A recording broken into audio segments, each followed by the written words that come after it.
Deputado Bolsonaro, o Brasil todo sabe que você é racista, machista, homofóbico, mas tem coisa que muita gente não sabe.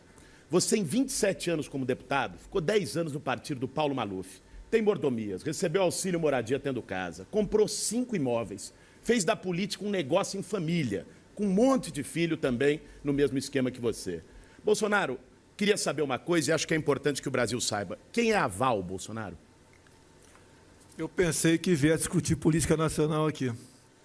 A senhora Valderice, é uma funcionária minha que mora em Angra dos Reis, ganha 2 mil por mês. Quando a Folha de São Paulo foi lá e não achou, botou em manchete no dia seguinte que ela era fantasma. Só que, em boletim administrativo da Câmara dos Deputados, de dezembro, ela estava de férias, do final de dezembro até final de janeiro. A Val é essa senhora, humilde, trabalhadora, numa vila histórica de Mambucaba de pessoas pobres, humildes, mas trabalhadores. E essa senhora sempre prestou um serviço a mim naquele local longe, não é Angra dos Reis, chama-se Vila Histórica de Angra dos Reis. No tocante a patrimônios, o Ministério Público já me investigou, revirou a minha vida de perna para o ar. Inclusive, o senhor Janot declarou que todos os meus imóveis são compatíveis. Quanto a filhos, eu tenho moral para indicar filho meu e o povo acredita em mim e vota neles. E meus filhos fazem um trabalho a contento na política. Nunca estive metido no Poder Executivo, nunca fui ministro, secretário. Sou uma pessoa que exatamente humilde como outra qualquer. E me orgulho, sim, da minha honestidade. E não dos atos de invadir propriedade privada dos outros, que trabalhou e suou muito para conseguir aquele patrimônio, e vai, uns desocupados, invadir e levar terror na cidade. Olha, Bolsonaro esqueceu de dizer algumas coisas a respeito da Val, não é? A Val é funcionária fantasma do gabinete dele, que, junto com o marido dela, Edenilson, tem a responsabilidade de cuidar dos cachorros do Bolsonaro numa das casas dele em Angra dos Reis. Agora, o problema não é a Val. Não é? A Val é vítima de políticos como Bolsonaro, que vendem essa ideia de que vão acabar com tudo que está aí, com essa bandalheira, e é farinha do mesmo saco. O Bolsonaro representa a velha política corrupta, as velhas práticas. Recebeu auxílio moradia tendo casa, aliás, tem a proeza de, em 27 anos, aprovou 2 projetos e conseguiu comprar 5 imóveis. Mais imóveis do que projetos. Você não tem vergonha, Bolsonaro? Veja, auxílio moradia com 6 milhões de famílias sem casa no Brasil. Você não tem vergonha disso? Teria vergonha se estivesse invadindo casa dos outros, né? Auxílio moradia está previsto em lei. Se é imoral, é outra história. Imoral é você fazer o que você faz. Agora, eu não vim aqui, desculpa, aqui para bater boca com um cidadão desqualificado como esse aí. Obrigado, Boixá. Pode passar para outra pergunta. Eleito, que primeira medida tomará para estimular a contratação de trabalhadores? Como essa medida será implementada e a partir de quando? E de onde virão os recursos para que ela seja bem-sucedida? Primeiro, agradeço a Deus pela oportunidade e ao Sistema Band. Daciolo, eu tenho, na verdade, 46 anos de serviço público, 16 de Exército Brasileiro, com muita honra. A nossa missão aqui é mais que dar esperança para o povo, é dar certeza que faremos um governo realmente diferente. Nunca integrei o Executivo. Entre outras medidas, o Brasil precisa voltar a fazer comércio com o mundo todo, sem o viés ideológico. Precisa agregar valor naquilo que tem, não só em seu subsolo, bem como produtos do campo. O Brasil precisa ser desburocratizado. É um cipoal de leis que estimula qualquer um a abrir qualquer empresa. Tem que ser desregulamentado. Todos nós sabemos que o salário do Brasil é pouco para quem recebe e muito para quem paga. A classe empresarial tem dito também, e o que eu vou falar aqui é para perder voto, mas eu não quero ganhar eleições e não poder governar. Os empresários têm dito para mim que o trabalhador vai ter que decidir um dia menos direitos e emprego ou todos os direitos e desemprego. Eu acredito que com essas medidas iniciais, além de atacarmos de frente a questão da violência, nós possamos fazer voltar no Brasil o emprego. Senhor, concordo contigo, em parte, no começo da tua apresentação aqui. Nós estamos num teatro. Nós sabemos, tá, que qualquer um dos outros, porventura, venha ganhar as eleições, vai se reunir lá nos porões do Jaburu, com os líderes partidários e ratear o Estado, ministério para um, secretaria para outro, estatal para outro, diretoria de banco para outro, etc. Essa forma de fazer governo, você acha que pode dar certo, Daciolo? Nação brasileira, o momento é o agora da transformação. Todos estão visualizando esse debate, todos já visualizaram e sabem, conhecem muito bem cada político que se encontra aqui. Você já viveu esse momento que promessas. O povo já não aguenta mais promessa.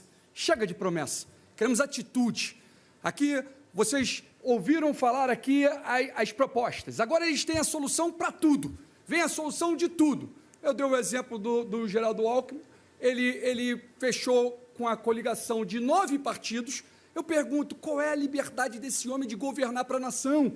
Quem é que está bancando isso tudo? Nós estamos falando de um fundo partidário que saiu e foi para 2.600. Desses 2.600, 1.700 é da coligação que aconteceu aqui.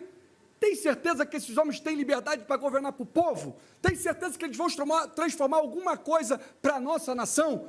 O momento é do novo, o momento é de transformação, o momento é o agora. E eu quero fazer um pedido.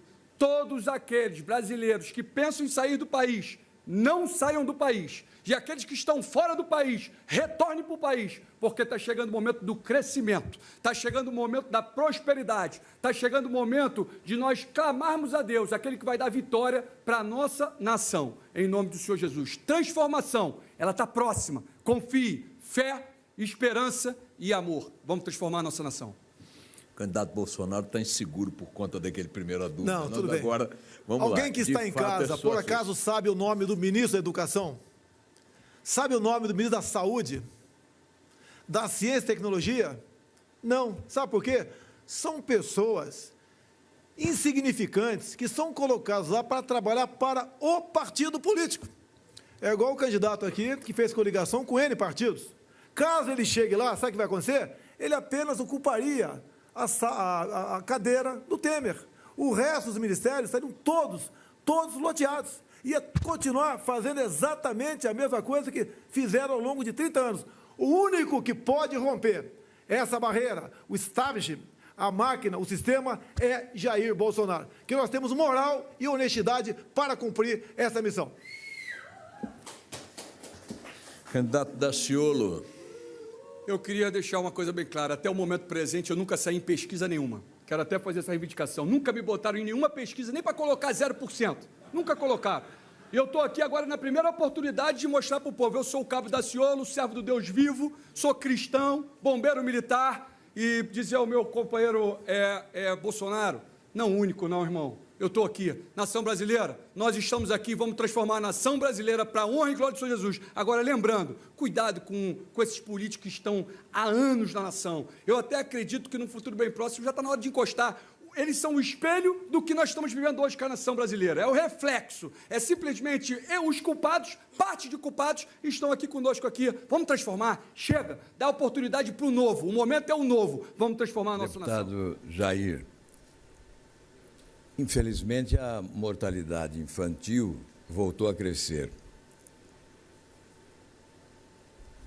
Os crimes contra a mulher da mesma forma. 8% de estupros a mais nesse ano em relação ao ano passado.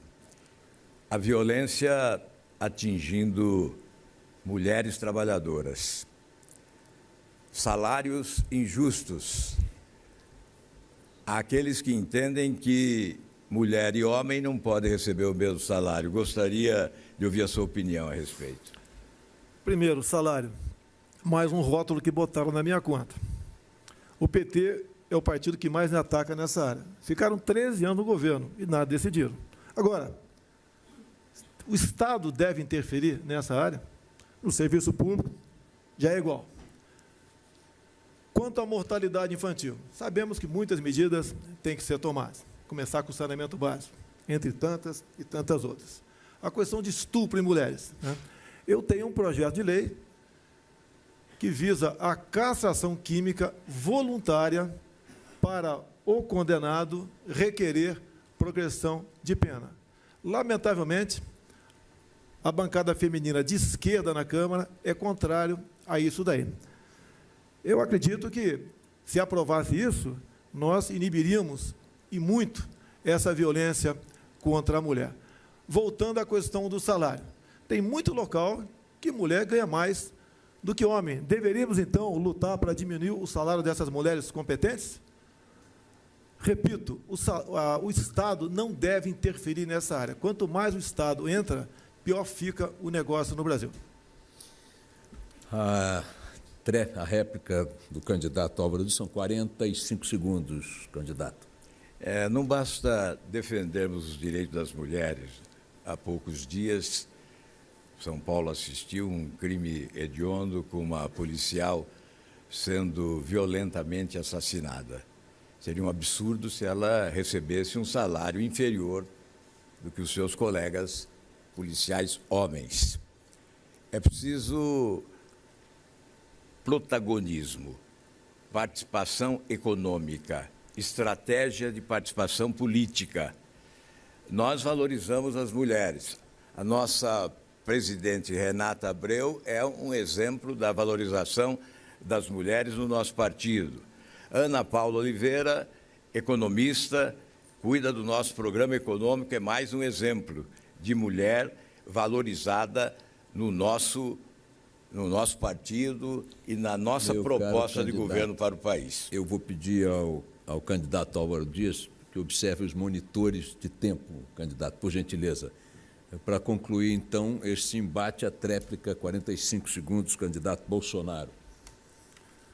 Acho que eu não tenho que partir para a tréplica, acho que chegamos num acordo, né? O Estado não pode interferir nessa questão.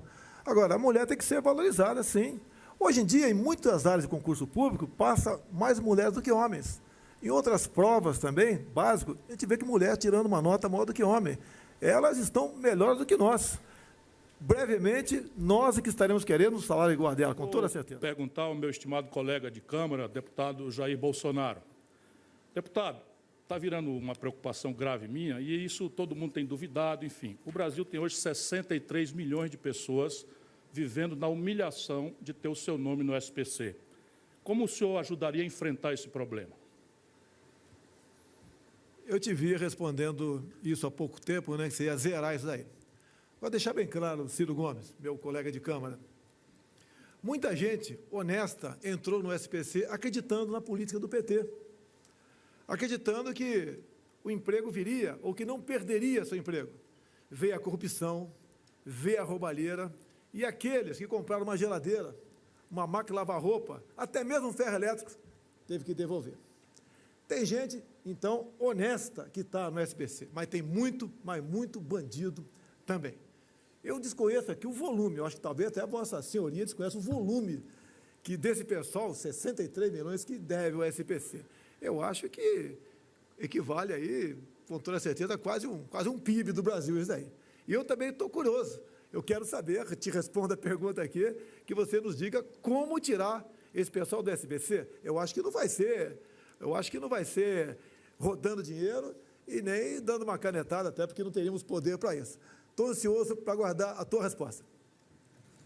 Eu não estou muito preocupado nesse assunto com quem for o responsável por essa tragédia.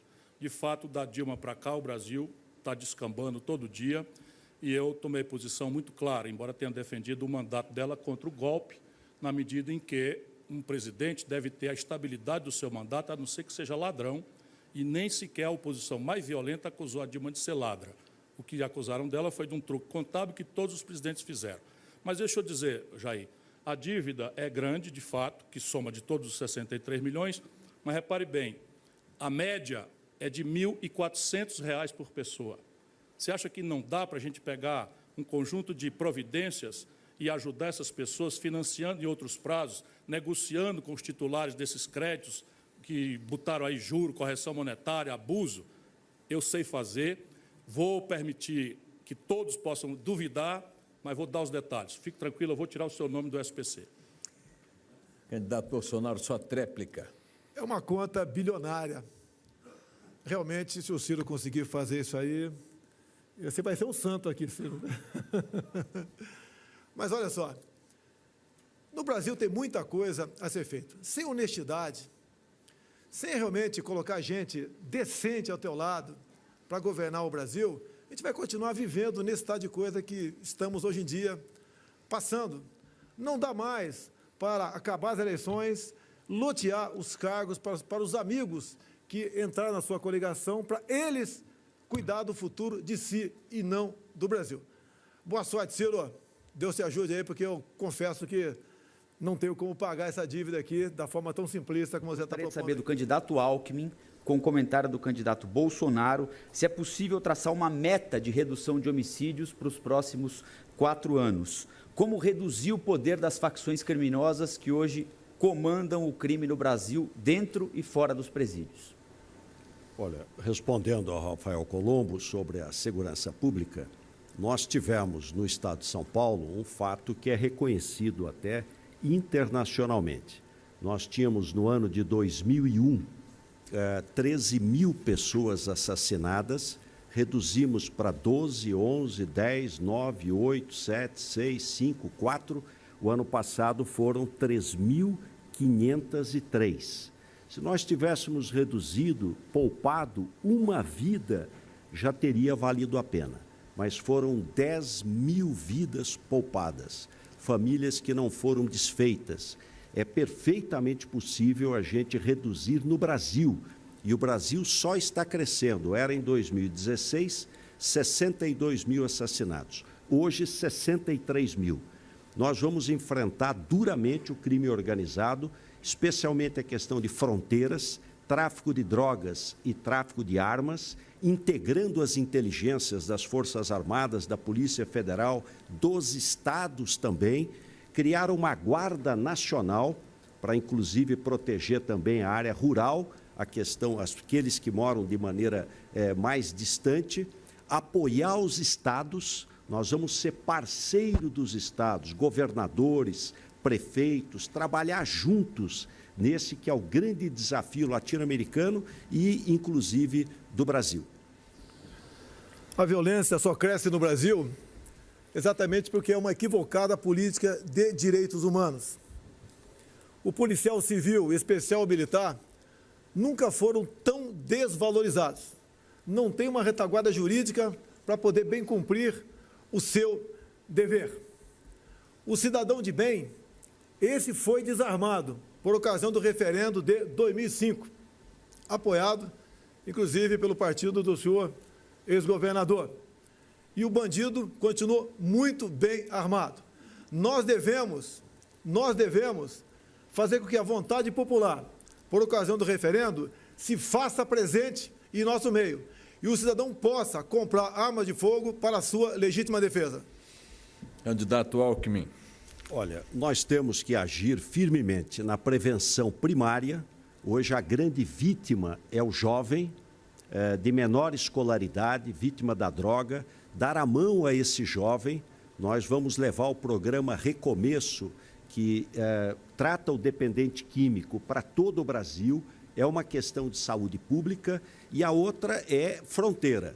CISFRON, CIPAM, tive com o general Vilas Boas, nós vamos rapidamente expandir a questão da tecnologia, gente, Guarda Nacional, Polícia Federal, que tem bons equipamentos, ser ampliada, gestão, melhorar a gestão, integrando inteligência e tecnologia para combater o crime organizado. Agora a pergunta vai para o candidato Bolsonaro, com o comentário de Guilherme Boulos.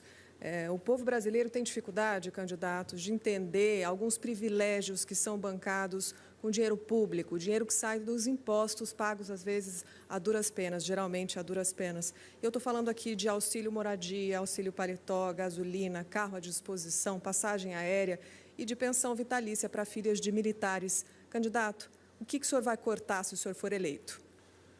Primeiramente, o ano passado eu poderia ter gasto R$400 mil da minha verba, chamada cotão. Usei metade disso.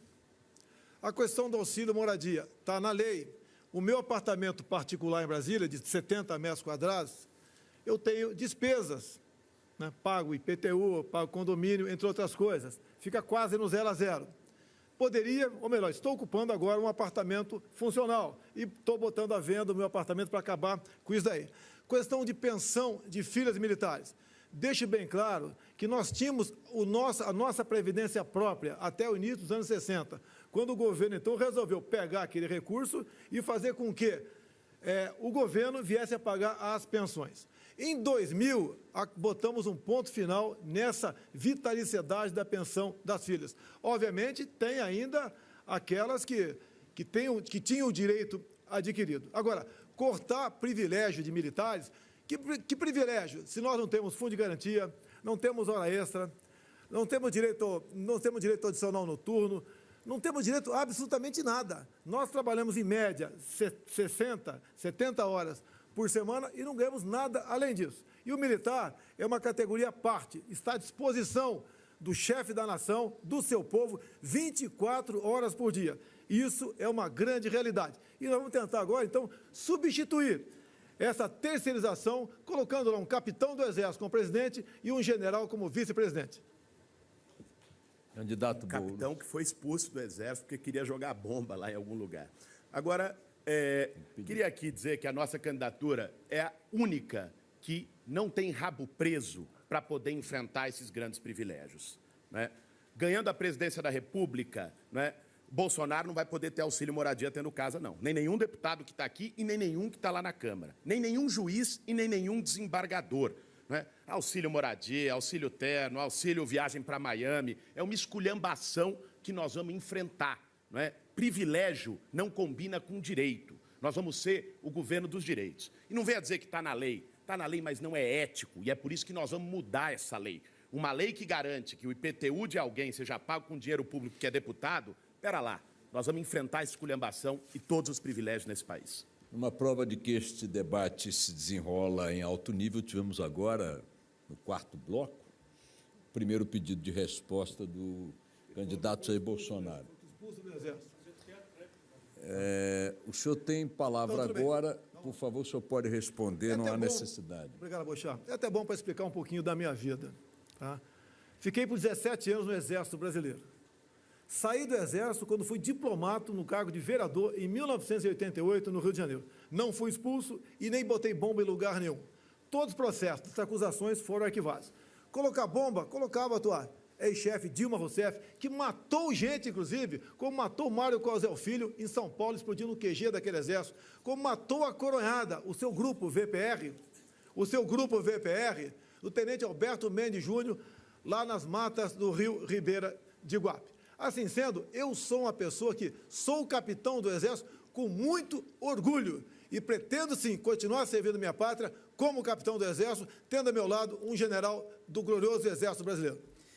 Foi só eu chamar a atenção para o fato que não havia, até agora, nenhum pedido de resposta, e vieram logo dois.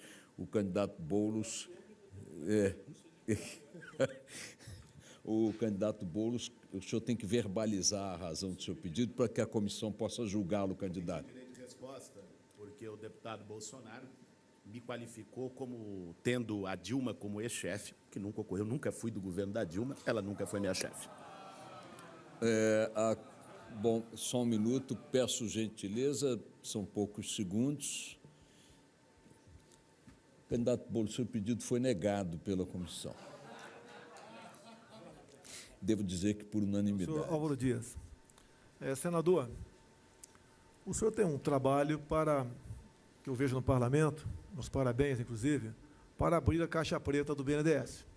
Nós sabemos que muita coisa errada está lá, é dinheiro emprestado para outros países que dificilmente nós receberemos de volta, é dinheiro aqui emprestado para amigos do rei, com juros baixíssimos, e o senhor escolheu um vice, né, que vem de lá. Né? Esse vice vem com a mesma proposta do senhor? O senhor já tem algo de concreto em ele vir de lá, para realmente mostrar à sociedade para onde está indo esse dinheiro, que é nosso, que é da população? Eu acho que esse trabalho, elogio a Vossa Excelência mais uma vez, é excepcional, mas com o reforço do vice agora. Não, só para concluir. Reforço do vice, esse trabalho facilitará? Aqui aos candidatos, eu não vou me basear no cronômetro como se fosse um juiz de futebol terminando um jogo. Os senhores que naturalmente têm uma flexibilidade para concluir um raciocínio, estendê-lo, mas peço que observem aí uma moderação, senão a gente estoura o tempo. Candidato. Sem dúvida, o meu vice-economista do ano, Paulo Rabelo de Castro, vem em razão da convergência das nossas propostas. Quando ele esteve no BNDES, e foi por muito pouco tempo, começou a mudar a realidade. Como o Brasil sabe, o governo, com a sua contabilidade criativa e a sua política econômica equivocada, transferiu ao BNDES do Tesouro Nacional 478 bilhões, completando com recursos do FAT, PIS, PASEP, 716 bilhões transferidos a outras nações através de grandes empreiteiras que realizaram obras em Cuba, Venezuela, Angola, Moçambique, ao invés de investir no Brasil, gerando empregos e melhorando a nossa infraestrutura e a nossa logística. Nós, no governo, não permitiremos que o BNDES empreste, sobretudo, para nações comandadas por ditadores corruptos e sanguinários que esmagam os seus povos na miséria. Os recursos do BNDES não construirão metrô na Venezuela, poderão construir metrô em Belo Horizonte, poderão despoluir o Rio Tietê, despoluir a Baía da Guanabara, através das parcerias públicos-privadas, com a alavancagem do BNDES, que é um grande banco capaz de alavancar o desenvolvimento do país. Realmente, lá é um foco de corrupção, de desmando, onde impera também a indicação política. Com toda certeza, a Vossa Excelência não adotaria essa política, caso chegasse lá, e creio eu que deveria ser o compromisso de todos, para nós começarmos realmente a diagnosticar os problemas do nosso Brasil, de modo que nós possamos ter esperança que, por parte de nós, que porventura vem ocupar a chefia do governo, realmente trate com o devido zelo um banco de fomento tão importante como esse. Então, parabenizo Vossa Excelência. Eu acho que o Brasil está de parabéns se essa proposta for à frente a partir do próximo governo. Na verdade, é preciso que o brasileiro abra o olho. Com esse sistema do aparelhamento do Estado, do loteamento dos cargos públicos, esse sistema do balcão de negócios, corrupto e incompetente, matriz de governos incompetentes, sistema instalado em Brasília, transplantado para estados e municípios, distribuindo incompetência e corrupção, puxando para baixo a qualidade da administração pública brasileira. Com esse sistema, o Brasil não vai alcançar os índices de crescimento econômico compatíveis com a sua grandeza. Por isso, a mudança do sistema se chama refundação da República, que é a nossa principal proposta. O Brasil é um país de educação indigente. O Brasil tem um quadro, segundo a OCDE, que é caótico, além de crítico. Nós gastamos aqui no ensino fundamental $3.800 por aluno por ano. Isso é menos de metade do que gasta a média dos países da OCDE. Em compensação, gastamos muito com o sistema universitário, que está falido. Quero saber como é que o senhor vai enfrentar esse problema, se há alguma perspectiva de inversão desses investimentos, qual é a proposta? A pirâmide, realmente, para nós, tem que ser invertida. Se gasta muito pouco, levando-se em conta o que se gasta no ensino superior. Gasta muito pouco no ensino básico. E você pode ver, tem escolas que foram militarizadas pela nossa Polícia Militar, especial Goiás e Amazonas, bem como temos os colégios militares. Nessa semana mesmo, o jornal Correio Brasiliense publicou que 4 estudantes foram aprovados em Harvard, estudantes do Colégio Militar de Brasília. As escolas militarizadas, Ciro Gomes, eu tive numa delas, no Amazonas, e ela foi construída num local perto de uma comunidade muito pobre e violenta. Então, a hierarquia e disciplina entrando na escola, o percentual dessa garotada que consegue acesso ao nível superior é muito acima das demais escolas públicas e particulares de todo o estado do Amazonas. Então, a hierarquia e disciplina, no meu entender, tem que se fazer presente. O que aconteceu ao longo do tempo? Retirar a autoridade do professor em sala de aula. Hoje em dia, pesquisas da PEOSP, a PEOSP aqui em São Paulo, pesquisa recente, diz que 70% dos professores já foram agredidos física ou moralmente por parte de alunos ou pai de alunos. Então, entendo que restabelecendo a autoridade, invertendo essa pirâmide de gasto, nós podemos atingir o objetivo final, que é dar uma educação de qualidade para a garotada do Brasil.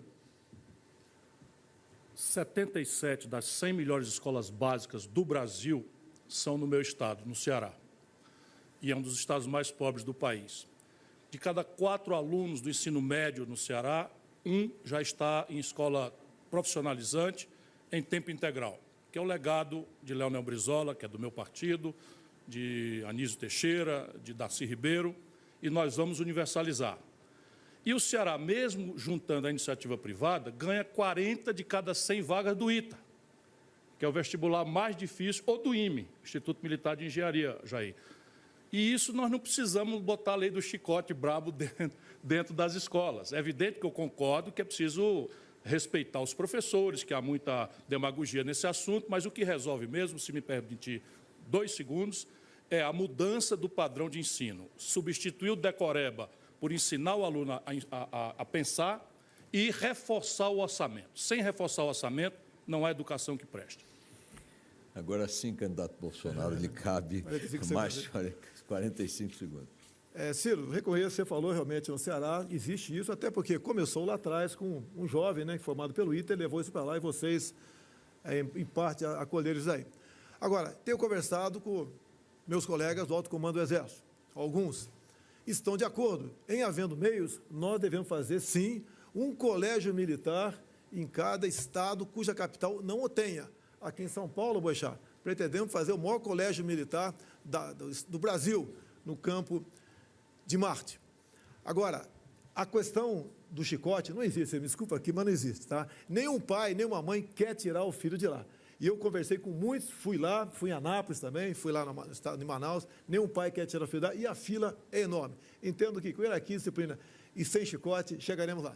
Entre os melhores ranqueados, só tem um que pode realmente mudar o destino do Brasil. Esse chama-se Jair Bolsonaro. Nós precisamos de um presidente honesto, que tenha Deus no coração, seja patriota e seja independente para, pelo exemplo, governar esse grande país.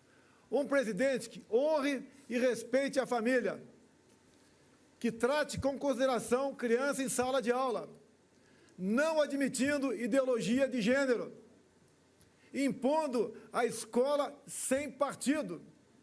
Um presidente que não divida homos e héteros, pais e filhos, nordestinos e sulistas, brancos e negros, ricos e pobres. Um presidente que deixe para trás o comunismo e o socialismo, que sepulte o Foro de São Paulo, que faça negócio com o mundo todo, não mais pelo viés ideológico, que pratique, sim, o livre mercado. Um presidente que jogue pesado na questão da insegurança pública, para que as mães possam sorrir sem mais temer se teu filho chegará vivo em casa ou não. Precisamos de um presidente que, acima de tudo, tenha a palavra. Brasil acima de tudo, Deus acima de todos.